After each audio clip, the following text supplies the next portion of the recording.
Amados hermanos en nuestro Señor Jesucristo y María Santísima nuestra Madre, la Sagrada Escritura nos habla con frecuencia de la invitación que Dios nos hace a la conversión. Dice por medio del profeta Ezequiel: arrojad de vosotros todas las iniquidades. Yo no quiero la muerte del pecador, sino que se convierta y viva. Profeta Ezequiel, capítulo 18. Y en el libro de los Salmos, Salmo 95, si hoy oís la voz del Señor vuestro Dios, no endurezcáis vuestro corazón en la maldad. Si escuchas la voz de Dios, no endurezcas tu corazón. ¿Qué es lo que tiene, diríamos, el corazón? ¿O qué es lo que tiene la palabra de Dios? Que unos cuando lo escuchan produce que se endurezca más el corazón y otros se convierten, se ablanda, se derrite delante del Señor. Si escucháis hoy la voz del Señor, estamos en esta jornada espiritual para escuchar, pero cuando escuches la palabra del Señor, no endurezcas. Y cuando el Señor dice, el Salmo 95, si hoy escuchas, no endurezcas, no es la palabra la que hace endurecer, es la persona. La personalidad, soy yo, el que me endurezco, soy yo, el que correspondo, respondo a esa palabra. Porque cuando uno quiere escuchar la voz de Dios para seguirla, tiene sed, hambre, desea la palabra de Dios, desea escuchar eso para ponerlo en práctica, para la conversión, para identificarse con esa forma, con ese querer de Dios. Pero cuando uno escucha para justificar sus acciones, para encontrar el pie, para decir que está obrando correctamente, si escucha lo que no quiere escuchar, lo que no le aprueba su mala conducta, pues entonces cuando endurece el corazón.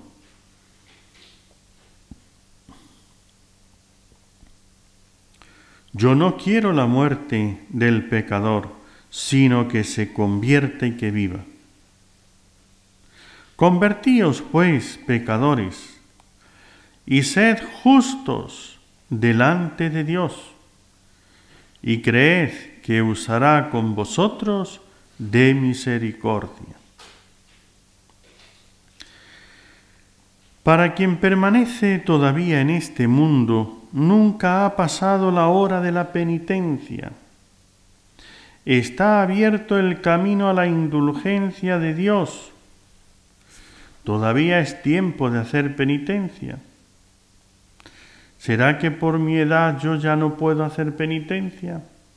¿Será que por mi condición yo no puedo hacer penitencia? Hay algunos que buscan las razones. Ay, que yo es como estoy casado, yo como tengo que trabajar, yo como estoy mal de salud, yo como... ¿ve? Y es buscar justificaciones para no hacer penitencia. Está abierto el camino a la indulgencia de Dios. Y los que buscan y comprenden la verdad fácilmente llegan a Él. Así dice San Cipriano. El que vive en pecado mortal no vive.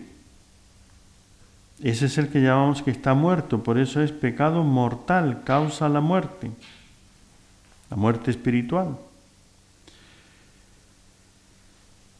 Que muera para el pecado, a fin de no morir para la eternidad, dice San Agustín. El que vive en el pecado mortal no vive, pues que muera para el pecado mortal, a fin de no morir para la eternidad, que se convierta para no ser condenado. Es hora de despertarnos de nuestro letargo, dice la carta a los romanos. Despertad del sueño, de nuestro letargo. Qué terrible es vivir en pecado y así llegar a la hora de la muerte en una noche de carnaval. El siguiente caso nos cuenta que una noche de carnavales en Madrid, un joven pregunta por el padre Rubio. Es urgente para confesar a un moribundo. ¿Dónde vive? El desconocido tarda en dar la dirección, pero al fin dice: don Carlos Villameriel, que el compañero era diríamos, el padre Rubio, pues llevaba un laico, don Carlos Villameriel, que le acompañaba, era ese guía, ese acompañante, donde él salía de la compañía de Jesús, de la casa donde vivía el padre Rubio, y le acompañaba a todas partes. Estaba siempre con él, hacía de chofer, de guía, de acompañante, para que no estuviera solo, cualquier cosa que necesitase. Era un hombre devoto del padre Rubio, por eso conocía la santidad del padre Rubio, y siempre se pegaba a él para escuchar todo lo que él decía como alimento de su alma, para su crecimiento espiritual. Le dice la dirección y don Carlos frunce el ceño, se vuelve al padre Rubio y le dice: padre, esa casa es una casa mala. La contestación del padre Rubio: a cualquier parte iré yo con tal de salvar un alma. Acompáñeme. A cualquier parte. Es una casa de prostitución. A cualquier parte con tal de salvar un alma. En aquel cuarto de aquella casa pública está preparada la escena. ¿Qué campanada sonará mañana en Madrid cuando se divulgue la fotografía del padre Rubio sorprendido en plena juerga en una casa de prostitución? Ya lo tenían todo preparado. ¿Sí? 3 muchachos tomaron la broma. En el rincón, disimulada, está la cámara fotográfica, con la lámpara de magnesio para el fogonazo en el momento oportuno. Los muchachos echan suertes. Uno de ellos ha de acostarse y fingirse enfermo. 4 meretrices están escondidas en un rincón para surgir en el momento oportuno. El enfermo fingido ya se ha tumbado. Entra el padre Rubio. ¿Dónde está el enfermo? Aquí, padre, está muy malo. ¿Sabe usted? Y el pobre se quiere confesar. El padre Rubio se acerca a la cortina. En un rincón una mano enciende ya el fósforo para inflamar el magnesio, pero el padre Rubio, sin tocar la cortina, se encara con los que le han llamado y exclama: ¿por qué me han llamado tan tarde? Ya está muerto. No, padre, uno de aquellos tres que está haciéndole la broma. La broma era una trampa. Como sabe el padre Rubio, en su dirección espiritual a una chica le había dicho que no podía ir a los carnavales, a los disfraces. Entonces el novio de la chica empieza a insistir y ella le dice que no va a ir. Y al final le dice: ¿por qué? ¿Ha sido el padre Rubio quien te lo ha dicho? Y ella pues termina diciéndole sí. Y dice: por eso es por lo que yo dejé de dirigirme con el padre Rubio. Y entonces concibe un odio, una venganza. Tengo que hacerle algo que se acuerde toda la vida. Lo va a pagar por haberle impedido ir con la novia, porque le dijo a la novia que se dirigía con él, pues que no fuera al baile. Y entonces, con sus amigos, se prepara esta escena. La idea era: hay una cama, una cortina, uno que estaba ahí haciéndose el enfermo, unas mujeres, unas meretrices que estaban ahí escondidas, y los otros en el otro rincón con la cámara fotográfica, para que salgan cuando él abriese la cortina. Salen las chicas, se le echan encima y le sacan una foto. Y al día siguiente publican en los periódicos: hemos descubierto al padre Rubio, el santo padre Rubio, que le tenían por santo en todo Madrid, en una casa de prostitución. Y aquí está la prueba: las chicas de la casa de prostitución rodeando, abrazando al padre Rubio. Esa es la broma, entre comillas, ¿no? Esa es la venganza. Echan a suertes, y aquel que preparó toda la historia es el que le tocó hacer de enfermo. Los otros allí preparados para todo la mentira, para todo el entramado. Llega el padre Rubio, nada más que mirarlo sin correr la cortina ni acercarse, más le dice: ¿por qué han tardado tanto? Ya está muerto. Uno de los muchachos: no, padre.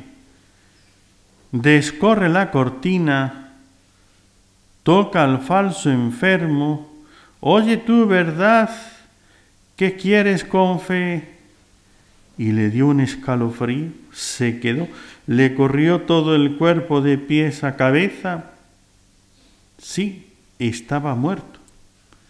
Aquel que estaba tan sano y que se acostó para hacerse el muerto, para vengarse del padre Rubio, resulta que solamente en esos segundos, fíjense, venga, acuéstate, lo echan a suerte, se pone, que ya viene, venga, el otro se pone y se hace el enfermo, corren la cortina y se quedó muerto ahí. Sí, está muerto, con los ojos dilatados por el terror clavados en el cielo. Y aquel que quería aparecer como enfermo estaba allí, tieso, con los ojos así como el que ha visto algo espantable, abiertos, dilatados por el terror, clavados en el techo. Nadie se debe burlar de las cosas santas, porque recibirá su castigo. Ciertamente, miren, después, claro, aquello fue, todo el mundo quedó sobrecogido. El padre Rubio dijo: ya es demasiado tarde, no puedo hacer nada. Y el compañero al que don Carlos, que le acompañaba, que lo dejó abajo, que no le dejó subir, pues se dio media vuelta, bajo, vámonos, que ya está muerto. El otro se montó y se fue.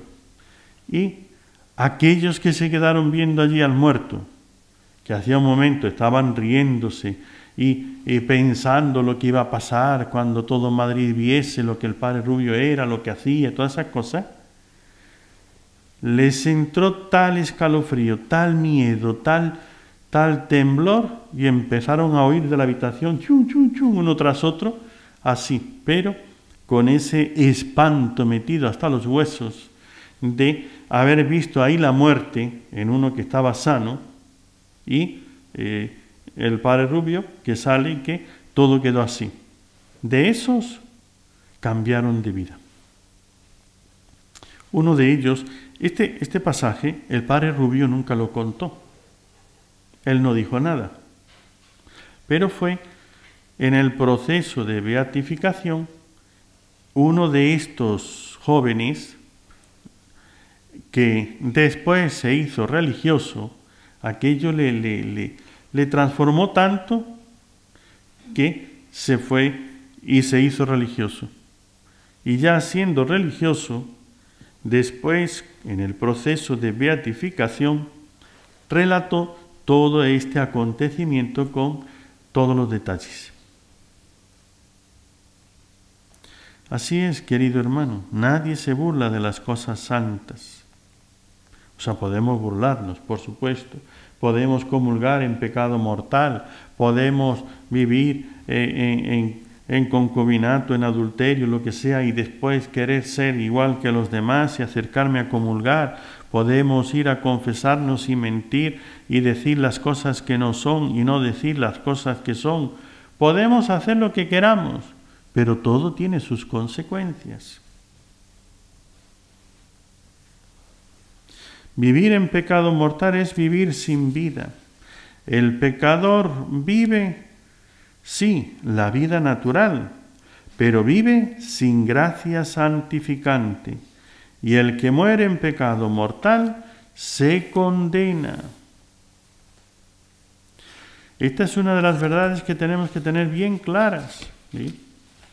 Es que ya las cosas son diferentes, ¿sí? Y ya no es igual el infierno que antes, ¿sí?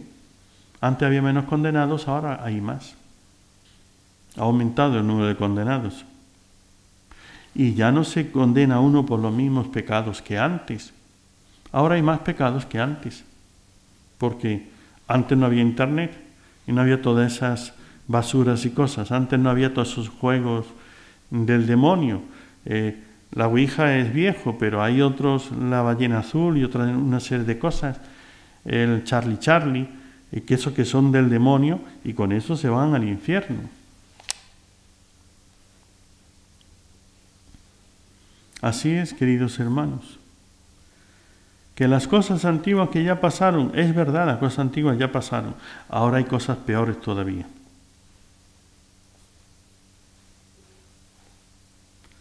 Piensa en tu vida. Piensa en la eternidad.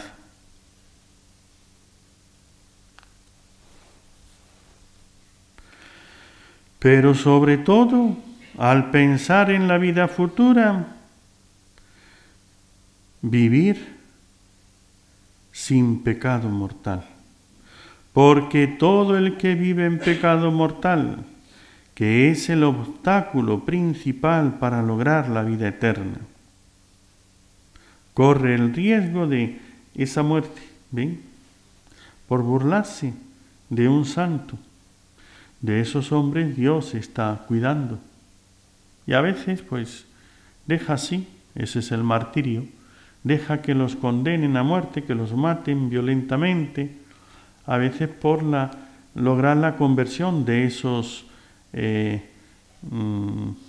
le han condenado, aquellos que han declarado en contra, y otras veces pues no deja que llegue hasta ahí.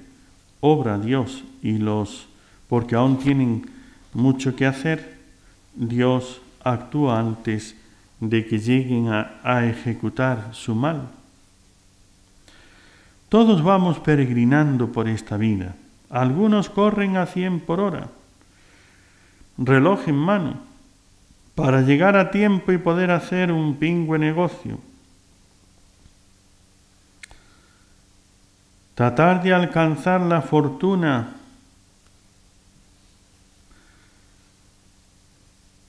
alcanzar el poderío, la influencia, cosechar mayores aplausos, batir el récord de la popularidad y de la fama con el código ese o la lista ese de los Guinness, de los que han llegado a lograr algo más que nadie. Fíjense, en las Olimpiadas, por eso hoy que hay tantos controles de la droga, el doping, tan dopados, entonces hacen tantos controles y siempre van encontrando nuevas drogas, nuevas cosas para dar una energía así momentánea. Te tomas eso, tomas una energía que no la posees, aunque después eso tenga sus consecuencias. En una entrevista así a algunos deportistas de las Olimpiadas llegaron a preguntarle: si tú consiguieras una droga que te hace batir todos los récords y ser el que más récord ha logrado la medalla de oro en todas las especialidades, sus especialidades, pero te quedase un mes de vida, es decir, si tomas esto vas a tener mucha más energía, mucha más fuerza, habilidad, rapidez, pero en un mes te mueres. ¿La tomarías? Y dice, yo sí, con tal de ganar. ¿Ve? Es esto, la fama, la popularidad. Poco me importa lo que venga después, lo que quiero es este momento. Claro, esto es la locura. Poco me importa lo que venga en la eternidad, lo que quiero es ahora. Yo ahora quiero esto. Qué terrible, ¿verdad? Por eso hay que pensar a dónde vamos. Los que corren en esta vida, los que triunfan, los que se imponen, los que mandan, los que se afanan y sudan para hacerse su propio pedestal, ¿saben a dónde van? Por eso ve uno los políticos, los hombres de negocios y demás, que hacen tales cosas, y uno dice, pero ¿para qué les sirve todo eso? Solamente para poder tener un momento, el decir, soy yo el que manda y aquí soy yo el que dirige este país, el que dirige la política, el que dirige la economía, el que dirige lo que sea. Solamente por eso. Falta el pensamiento de la eternidad. El Antiguo Testamento nos dice con frase lapidaria el punto de destino de todos nosotros. El Eclesiastés capítulo 12. El hombre ha de ir a la casa de su eternidad. ¿Y cuál será nuestra eternidad? Pues hay dos eternidades. Una eternidad feliz, que es la del premio, y otra desdichada, que es la del castigo.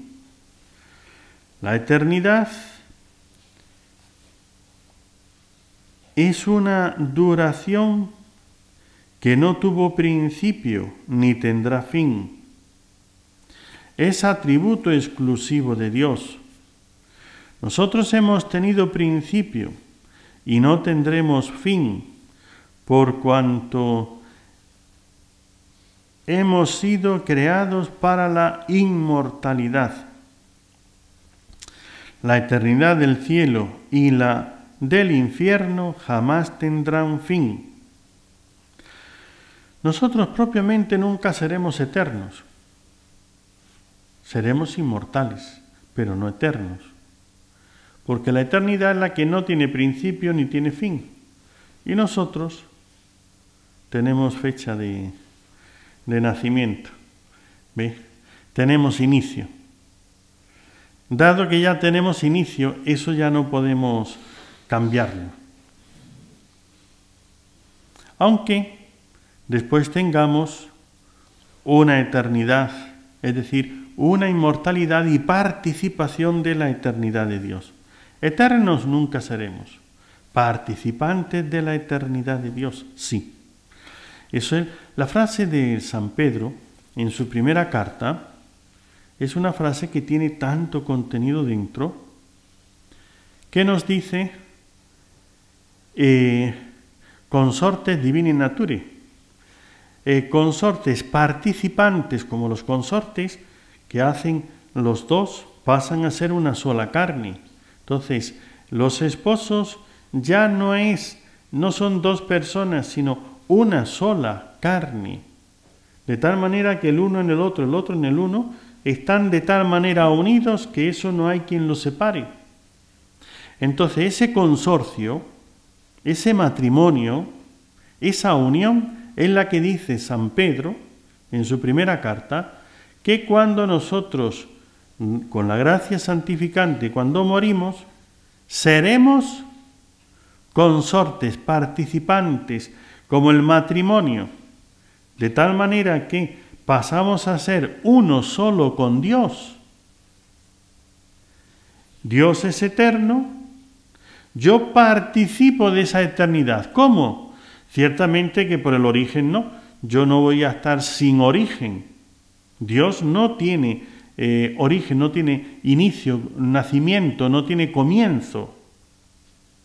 Dios es eterno, hacia atrás y hacia adelante. En este momento Dios existe, pero siempre ha existido, no tiene un primer momento, siempre existió. Y hacia adelante no tiene fin, pues yo al participar, no poseer plenamente la naturaleza divina, porque entonces sería Dios, pero al participar de esa divinidad, sucede que yo no voy a tener fin, como Dios no lo tiene, pero comienzo desde el momento en que participo de la divinidad y para adelante, sin nunca llegar al fin. Todos vamos peregrinando por esta vida, algunos corren a 100 por hora. ¿Y cuál es nuestra eternidad? Pues hay dos eternidades. Una eternidad feliz, como acabamos de decir, y una, la del castigo, la de la desdicha.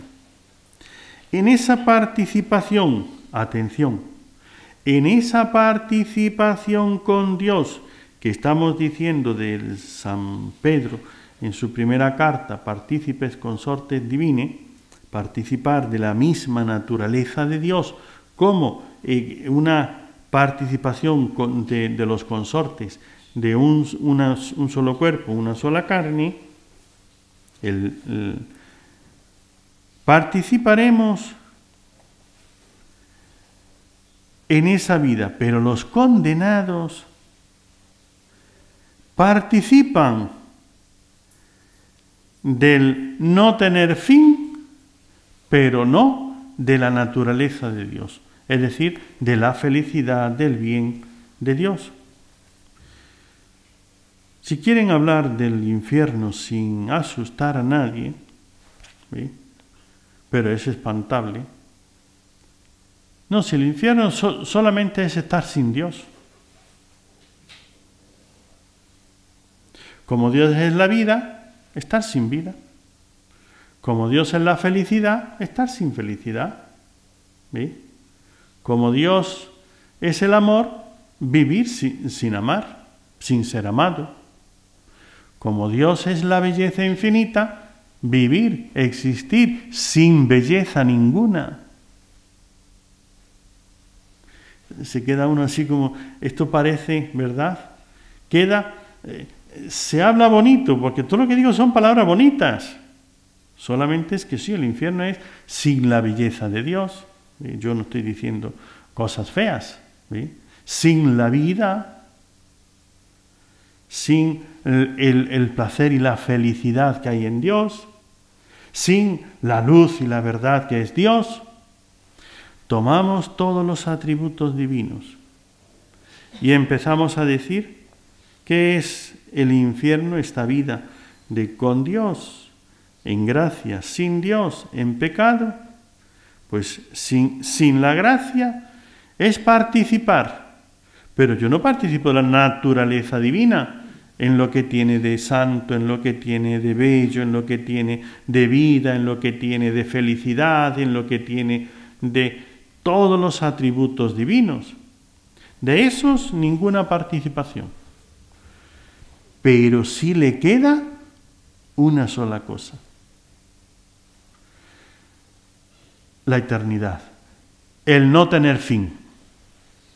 Si no participa como consorte de su naturaleza, recibe solamente una cosa: después de la muerte no tiene fin. Es una muerte que no tiene fin. No es una muerte donde todo se acaba. Ay, amigo, eso es lo que tú quisieras. ¿Ve? Eso es lo que quisieran los malvados, que tuviese un fin para ya no tener más existencia. El no tener fin es lo único que les queda. Porque lo demás, la naturaleza divina, esa es la que no tienen. Ahora reflexiona y saca consecuencias. El gran canciller de Inglaterra, Santo Tomás Moro, fue encarcelado por el rey apóstata Enrique VIII y condenado a muerte por su fidelidad a la fe católica. El canciller no quiso reconocer por matrimonio válido las relaciones pecaminosas del rey, ni prestar juramento de reconocerle como único jefe de la Iglesia anglicana, y por este motivo determinó que fuese ejecutado. Ya saben que Tomás Moro pasó diríamos, a ser el canciller del reino de Inglaterra. Era un hombre de un gran sentido del humor, siempre tenía, diríamos, hacía reír a todo lo que estaba alrededor, y el rey eso le gustó mucho. Cuando él se dio cuenta que empezaba a caer en la amistad con el rey, empezó a volverse más serio y ya no a hacer chistes ni bromas, porque sabía que todo lo que estaba alrededor tan cercano del rey corría gran peligro. Y de hecho fue así. Cuando ya el rey Enrique VIII tomó a aquella mujer, a Ana Bolena, para su esposa y quiso que el Papa declarase nulo su matrimonio, que había sido válido, y quería esta por esposa, porque esta, muy inteligente, no se acostó con él. Yo, si me caso, sí, como esposa, si no, no. Y como lo veía que el rey estaba locamente enamorado, pues con matrimonio. Y si no, nada. Y entonces el rey fue cuando ya empezó a obsesionarse por querer casarse con ella. Si hubiese mantenido relaciones, aunque hubiera sido una sola vez sin casarse, hubiera perdido el interés. Pero como ella le ponía la condición y no dejaba que se acostase con ella hasta que no fuese su esposa, entonces hizo todo lo que hizo para casarse con ella y poder tener lo que quería. Cuando ya empieza a hacerlo todo y empieza a hacerse él para poder anular su matrimonio, la cabeza de la Iglesia de Inglaterra, entonces empieza toda esta persecución a todos los católicos, todo lo católico. El rey, cuando a Tomás Moro lo condena a muerte, como era tan amigo de él, era su hombre de confianza, era la persona, diríamos, entre todo el reino, era como su mejor amigo, la persona en que más confianza tenía el rey. Pero no hizo lo que él quería. Era recto y dijo que no, y esto no es así, y ya está. Entonces lo condenó a muerte. ¿Y saben cómo era la condena a muerte? Era ahorcarlo. Pero antes de que estuviera muerto, soltarlo y trocearlo, quitarle los miembros. Y antes de que estuviera muerto, pasearlo por las calles arrastrado, ya cortándole los miembros, los brazos, las piernas, y después ya estaba muerto, por supuesto, una vez que ya todo eso, lo que durase hasta que ya terminara de morir. Y ya cuando había terminado de morir, le cortaban la cabeza, la colgaban en una pica, en un palo, en el puente, para que todo el mundo viese que ese era uno de esos desgraciados que se habían opuesto al rey y que había merecido la condena de muerte. Entonces el rey, como era tan bueno y era su amigo, ¿ve?, en honor de la amistad, le perdonó el cortarlo a trozos y el pasearlo. Entonces solamente le dejó en su misericordia el rey Enrique VIII que fuese ahorcado hasta que muriese y después puesto en la pica para que todo el mundo lo viese. Y le ahorró lo otro. Así es que cuando se lo dijo que el rey manifestaba su misericordia para con él, hizo una broma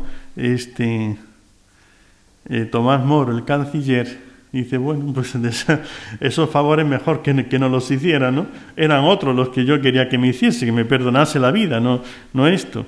Entonces, pero fíjense qué bueno fue Enrique VIII, que le perdonó el descuartizarlo y pasearlo por las calles arrastrado por los caballos y después cortarle la cabeza y ponerla en lo alto de la pica.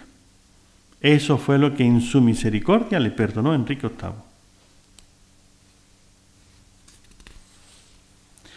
Para hacerle cambiar de opinión, le decían, su mujer se presentó en la cárcel con sus hijos, se arrojó al cuello de su esposo, de Tomás Moro, con lágrimas en los ojos le dijo, ten compasión de tus hijos y de tu mujer, presta el juramento y el rey te perdonará la vida. Más tarde se le envió su hija predilecta, Margarita, para ablandar la voluntad del padre, pero no lo consiguieron. Tomás, que se encontraba con 55 años de edad, contestó a su mujer, que le insistió que prestase el juramento. ¿Cuántos años podríamos vivir juntos? Él con 55. Respondió su esposa, seguramente 20 años y aún más. Replicó entonces el marido, pues ni por 1000 años juraré lo que me pides. Ni por 1000 años de vida juraré esto. Mal comerciante sería el que por 1000 años vendiese su alma por toda una eternidad. Te digo en verdad que si tuviera 2 almas daría una al rey, pero como solo tengo una, he de entregarla a Dios, que me ha creado. Por 20 años no daré yo la eternidad. Este es el razonamiento de Tomás Moro. ¿Qué me puede quedar de vida? ¿Sí? 20 años.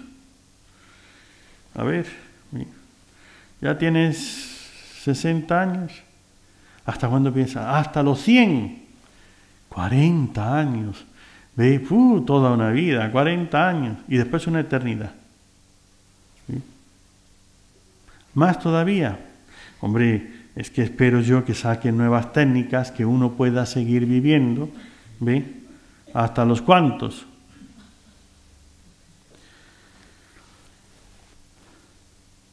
Varias personas de 100 años he conocido. La persona de más edad que he conocido así personalmente, 111 años. Vivos y por televisión, pues sí, 140 años. noticias así de personas de más edad, creo que algunos llegó hasta los 150.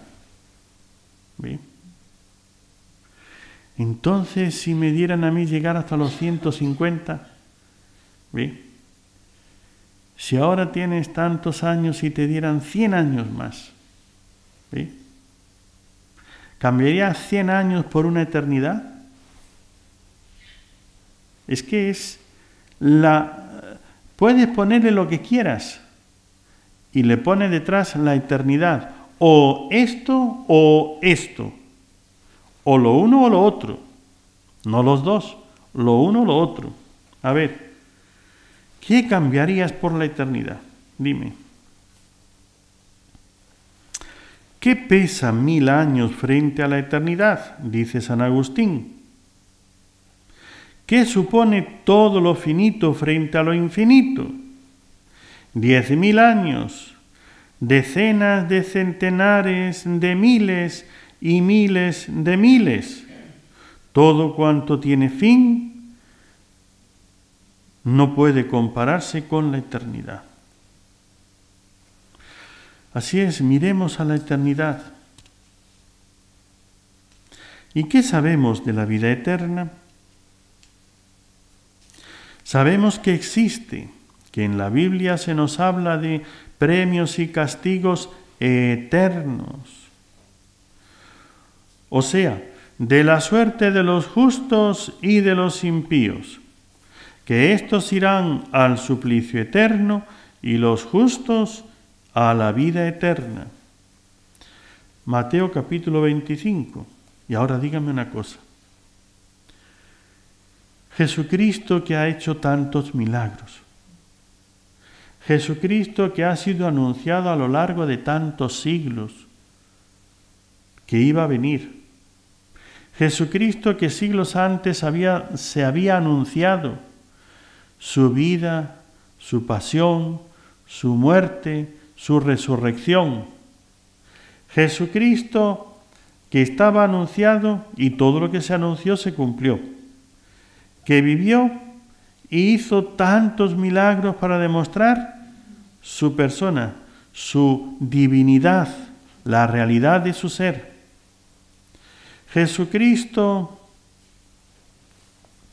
que con milagros, palabras y profecías, sus enseñanzas y sus profecías, nos ha dicho la realidad de la vida eterna y que Él vendrá a juzgar.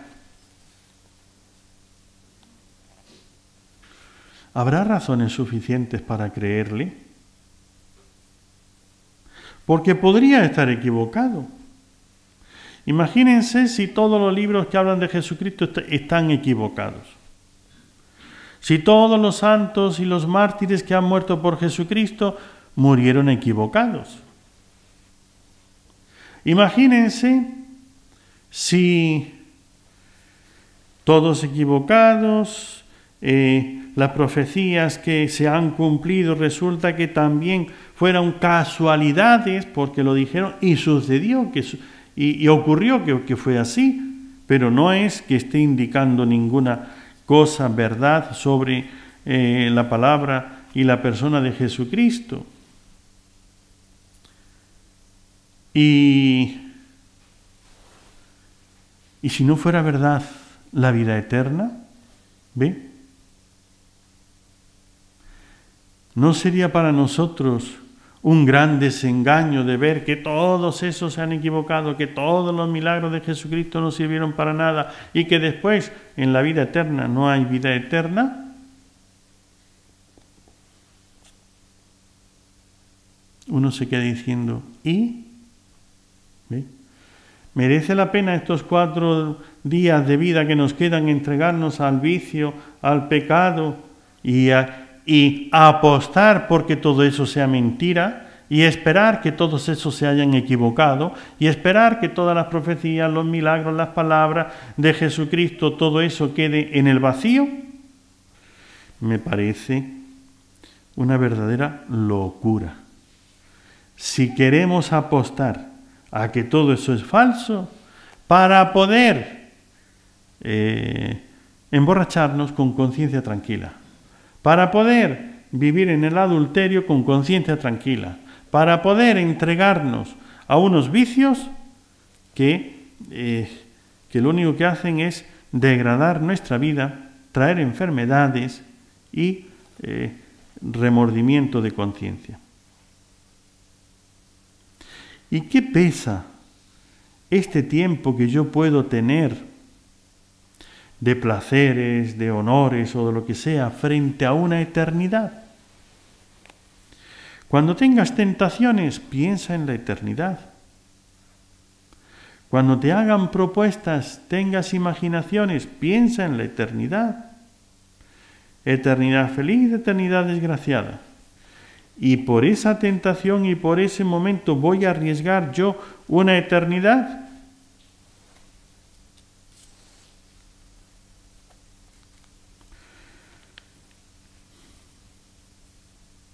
Pues eso es lo que tenemos que hacer, queridos hermanos. Pensar más en la eternidad.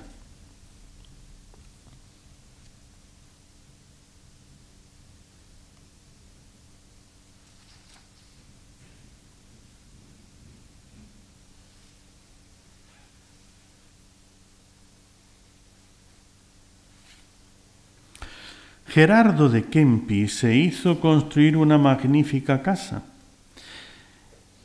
En el solemne acto de la bendición dijo a sus invitados: ¿no os parece que soy el hombre más dichoso del mundo?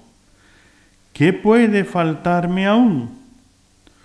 Tomás de Kempis, su hermano, le dijo con voz grave: tu casa, hermano, es magnífica, pero para que lo sea aún más, habrías de tapiar una puertecita. ¿Cuál?, preguntó sorprendido Gerardo. Aquella por la cual te llevarán muerto dentro de breve tiempo. Mientras esta puerta esté abierta, tu casa no es completamente tuya. Pronto habrás de dejarlo a otro. Esa puertecita del nicho donde te van a meter es la que hay que cerrar. La puertecita de la muerte, esa es la que había que tapiar. Mientras que esa puerta esté abierta, tu casa será lo que sea, pero se la tendrás que dejar a otro. Tu dinero será lo que sea, se lo tendrás que dejar a otro. Tus amistades serán lo que sean, pero se quedarán ahí. ¿Ve? Te dejarán ir solo.